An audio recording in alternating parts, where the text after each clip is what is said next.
कि कुछ चीजों की तो पोल खुल गई, और पोल इसलिए खुल गई कि हमने और आपने वो डंका बजते हुए देखा था।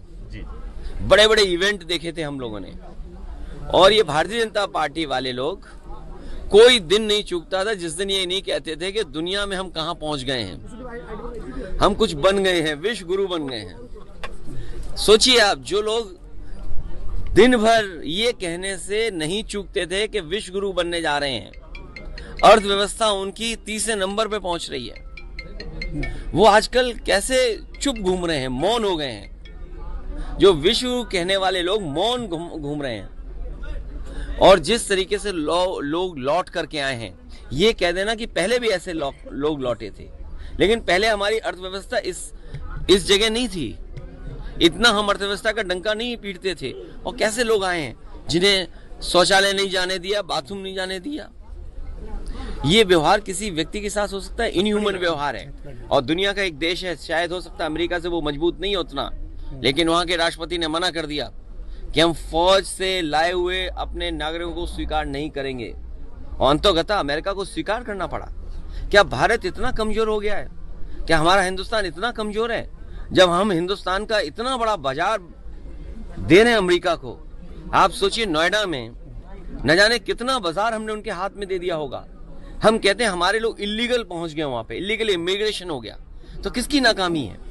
ये सरकार की नाकामी है, जो क्वालिटी ऑफ लाइफ या उनको बेटर अपॉर्चुनिटी नहीं दे पा रहे हैं। अगर उन्हें बेटर अपॉर्चुनिटी यहाँ मिल रही होती, क्वालिटी लाइफ बेटर यहाँ होती, तो शायद वो 50 लाख और 1 करोड़ रुपए दे करके नहीं जाते। पंजाब के तो चलो 50 लाख रुपए की सुनने में आ रहा दे करके गए हैं, लेकिन गुजरात वाले तो 1 करोड़ रुपए दे के गए हैं। कम से कम सरकार को जो पैसा दे करके गए हैं, उनके सरकार को पैसे वापस कराने चाहिए। और जिस उम्मीद के साथ वो लोग गए थे, घर परिवार के लोग, वही नहीं, भारत के और भी लोग हैं जो अपनी क्वालिटी वाला बेटर जीना चाहते हैं, जॉब्स चाहते हैं, नौकरियां चाहते हैं, अपने परिवार की सिक्योरिटी चाहते हैं, अपने परिवार की प्रॉस्पेरिटी चाहते हैं। उनको सरकार मौका दे। अगर मौका नहीं देती है तो ये जो अर्थव्यवस्था में आप दिखा रहे हो ना कि हम किस ऊंचाई पे पहुंच रहे हैं, आप कुछ लोगों को ऊंचाई पे पहुंचा रहे हो, आम लोगों को उस ऊंचाई तक नहीं ले जा रहे हो। अभी कोई बड़ा सवाल नहीं पूछना है, ये हमारा इंडिया का अंदर का मामला है, ये हम लोग सुलझाते रहेंगे। क्या चीज? 27 में पीडीए चलेगा, और पीडीए के लोग देख रहे हैं कि उनका वोट कैसे छीना जा रहा है, वो कैसे अपमानित हो रहे हैं। उन्हें एसओ की पोस्टिंग नहीं मिलेगी, सीओ नहीं बनाया जाएगा, क्योंकि वो वोट में कहीं ना कहीं आपको दे देंगे। कौन सिपाही पोस्ट होगा? क्या पीडीए परिवार के लोग नहीं देख रहे हैं कि भाई जब पोस्टिंग होगी तो उनके नाम देखे जाएंगे, उनका नाम काट दिया जाएगा? तो ये जो पीडीए के लोगों का अपमान हुआ है, और यही तो हम कहते थे कि बाबा साहब भीमराव अम्बेडकर जी ने जो अधिकार दिया है, उन अधिकारों को छीन रहे हैं। बात ये, वोट ही नहीं डालने दोगे आप, या दूसरे आपके लोग वोट डाल लेंगे, ये कहां की वो है? इसीलिए मैंने कहा कि इलेक्शन कमीशन मर गया है। इलेक्शन कमीशन को जांच करनी चाहिए कि जो मरे हुए लोग थे उनके वोट कैसे पड़ गए, और अगर वोट पड़े हैं तो प्रिसाइडिंग ऑफिसर और जो संबंधित अधिकारी, उनके खिलाफ कार्रवाई क्या कर रहा है इलेक्शन कमीशन? जो है ही नहीं वोट, उनके भी डाल दिए। गाड़ी आई, और गाड़ियों के नंबर हम कहो तो आपको दे दें। अरे बिल्कुल गठबंधन चल रहा है सर, आपको नहीं पता? हमारा गठबंधन चल रहा है। कल भी तस्वीर देखी होगी आपने। भारतीय जनता पार्टी से क्या उम्मीद करोगे? नोएडा वालों के लिए कोई नई योजना थोड़ी लाएंगे। ये ऐसा ही काम करेंगे, आपका क्या छीन लें, इसी की योजना लाते हैं बीजेपी के लोग। याद रखना, बीजेपी के लोग दिन भर ये प्लानिंग करते हैं कि आपसे क्या छीन लें।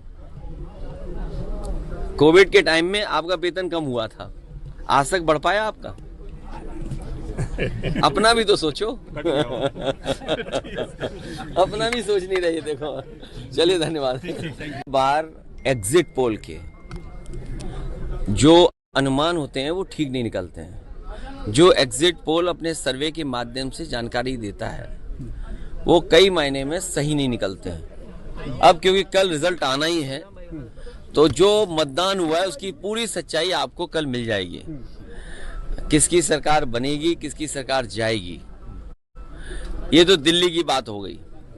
मिल्कीपुर चुनाव में और मिल्कीपुर चुनाव शुरू होने से पहले अगर आपको याद होगा तो मैं चाहता था कि आप सब लोग वहां आए और देखें कि वोट कैसे डाला जाता है और वोट कैसे पड़ता है।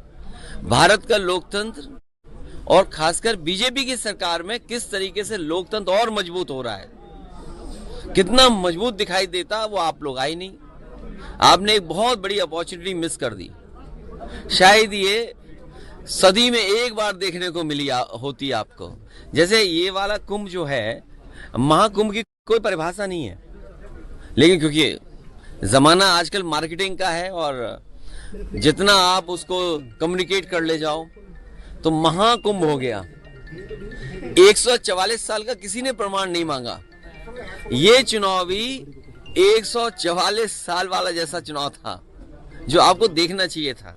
सोचिए आप, बगल के जिले जो हैं वहां से भारतीय जनता पार्टी ने अपने कार्यकर्ता बुलवाए।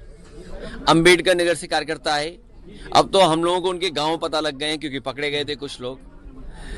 बगल के जिले से अमेठी से लोग आए थे, सुल्तानपुर से लोग आए थे, रायबरेली से लोग आए थे और गाड़ियों के नंबर हैं। अगर आप चाहोगे तो मैं अपने पार्टी के पेज पे कुछ गाड़ियों के नंबर आपको दे दूंगा, डाल दूंगा। प्रिसाइडिंग ऑफिसरों की आपको वो रिकॉर्डिंग मिल गई होगी जहां पर प्रिसाइडिंग ऑफिसरों से पूछा कि भाई टारगेट पूरा है कि नहीं है और किस टारगेट में आप हैं, आपको 30 वोट डलवाना है फर्जी या 50 वोट डलवाना है या उससे ऊपर, वो भी रिकॉर्डिंग आपको हम लोगों ने जानकारी कर दे दी। बीएलओ कौन पोस्ट होंगे, बीएलओ कौन पोस्ट होंगे, किस थाने में कौन पोस्ट होगा, सीओ कहां पोस्ट होगा, एसएसपी कौन क्या देखेंगे, ये सब वेल प्लान्ड इलेक्शन हुआ। ये वाला, ये आपने 144 साल वाला जिस तरीके से कुंभ था उस तरह दुनिया का सबसे अच्छा चुनाव आपने मिस कर दिया। ये अपॉर्चुनिटी प्रेस को मिस नहीं करनी चाहिए थी। लेकिन